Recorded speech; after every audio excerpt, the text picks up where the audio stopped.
కొత్త కొత్త పరిణామాలు చకచకా చోటు చేసుకుంటున్నాయి. ఇండియా కౌంటర్ టెర్రర్ ఏజెన్సీ తాజాగా ఒక అనుమానం వ్యక్తం చేస్తోంది. కర్ణాటకలోని బెంగళూరులో జరిగినటువంటి ఏదైతే పేలుడు సంఘటన ఉందో, ఏది అక్కడ ఉన్నటువంటి దీనికి సంబంధించినటువంటి మన కెఫేలో పేలుడు జరిగింది కదా హోటల్లో, ఆ పేలుడికి సంబంధించినటువంటి దాంట్లో బెంగళూరు కేఫ్ బ్లాస్ట్ కేసులో ఎన్ఐఏ అనుమానిస్తున్నది పాకిస్తాన్ పాత్ర ఉంది అనడానికి ప్రాథమిక ఆధారాలు దొరికినాయి.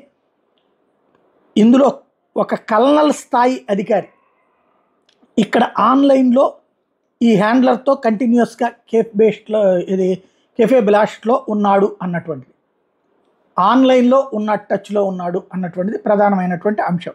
అంటే అదంతా లైవ్ చూశారు అన్నటువంటిది. క్రిప్టో కరెన్సీలో క్రిప్టో వాలెట్ల ద్వారా వాళ్ళకి డబ్బులు వచ్చినాయి అన్నటువంటిది ఇక్కడ కీలకమైనటువంటిది. పాకిస్తాన్ ఇంటెలిజెన్స్ ఏజెన్సీ ఐఎస్ఐ దీని వెనకాల ఉంది. ఐఎస్ఐకి సంబంధించినటువంటి ఐఎస్ మాడ్యూల్స్ ఇండియాలో ఈ యాక్టివిటీకి పాల్పడ్డారు.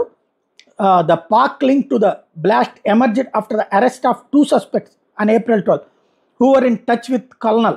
The blast at Bangalore's Rameshwaram cave injured 10 people.